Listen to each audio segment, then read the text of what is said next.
The Severe MMA Podcast Premium with Sean Sheehan and Graham McDonald.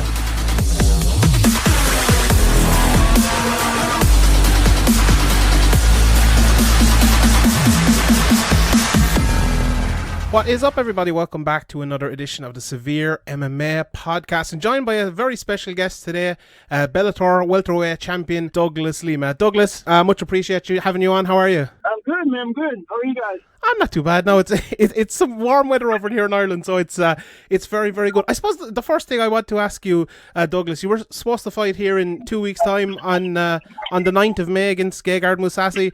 How disappointing is it for you that that fight isn't actually happening now? Very disappointing, but I just definitely understood, crazy times, crazy, things that's going on in the world, so I definitely understand.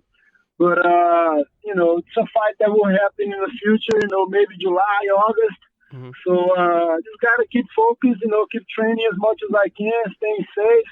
And I'm sure, the fight's going to happen really soon. Mm-hmm. How are you maintaining your training, not just your physical training, I suppose, but your technique, whether it's jiu-jitsu and kickboxing and all that? Are you in the gym training with people, or what way are you doing it? Yeah, I got my own gym, so I can open whenever I want to. So I just bring my coach, one training partner or two. So we just have our own private, training, Anyway, for me, it's always, quantity over quality, so if I have 4 good training partners, that's enough for me for a training camp, so I'm training a little bit, as much as we can, we have to stay safe, take the right precautions, but I'm doing what I can, to at least stay in shape, I can't be too out of shape, because whenever they ask me to fight, I'll be ready.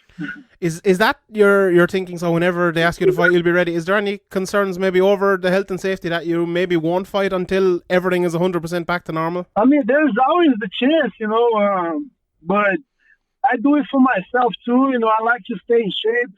You know what I mean? So I train, I train a little bit as much as I can, We'll see. We never know about the future. I don't know what's going to happen. I don't know for how long this is still going to last. Mm-hmm. But we just got to, I got to do my part. I have to do, train, stay safe. And whatever happens, we'll be ready. Indeed. I suppose the move up to middleweight, we've seen a few people in different places do it over the last while.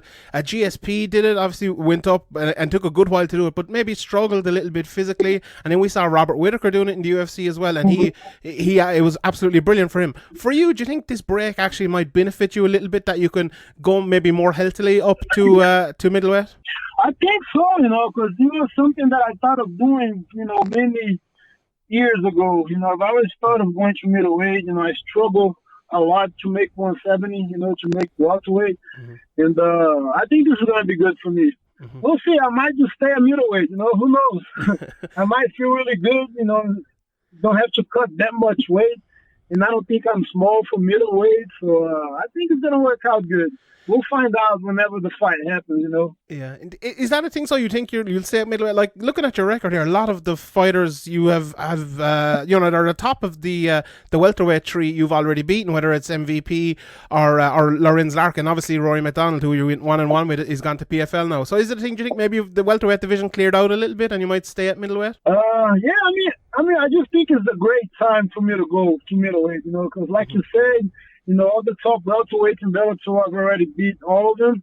And it's a time, for them to decide, to see who's really going to be the contender. They'll fight each other, and whenever the contender is, I'll fight him. Mm-hmm. And at the meantime, I keep fighting the middleweight. I don't know. I just think it was a great time for me to move on.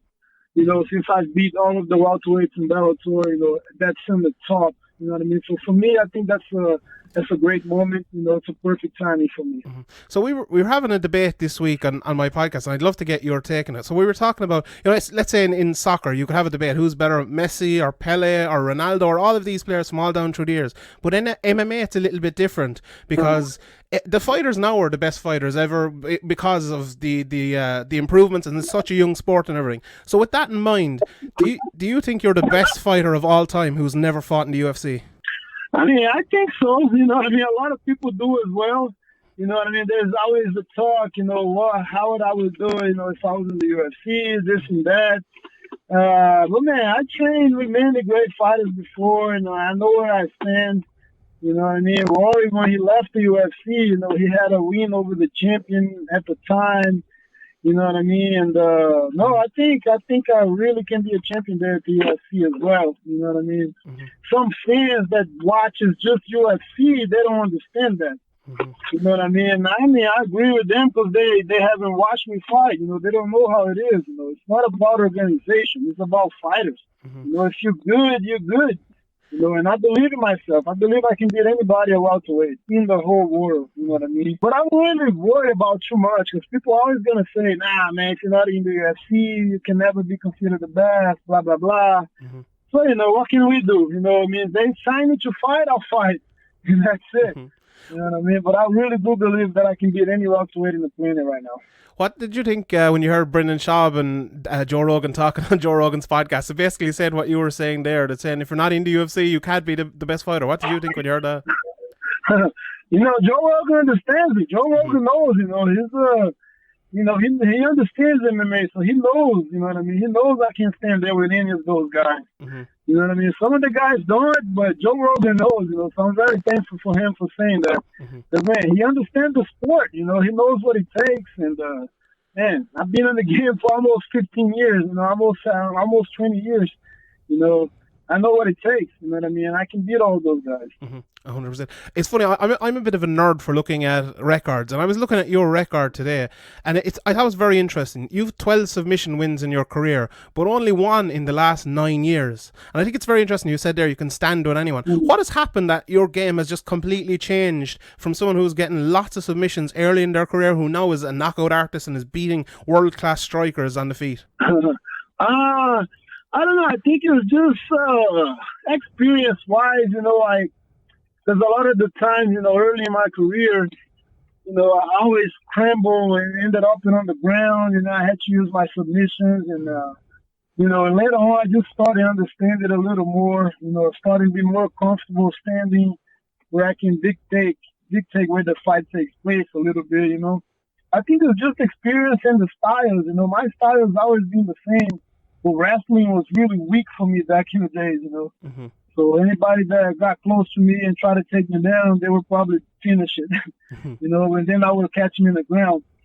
You know what I mean? So, I don't know, maybe I just got better with my wrestling and better with my striking as well, But I still got my black belt in jiu-jitsu, if a fight goes to the ground, I can deal with it over there too. Mm-hmm. You know what I mean? We have to be good everywhere, and the knockouts, the striking's been working for me. So, mm-hmm. If I get in trouble there, I'll probably shoot for a takedown. But if not, I'll keep it standing. That's fine. Mm-hmm.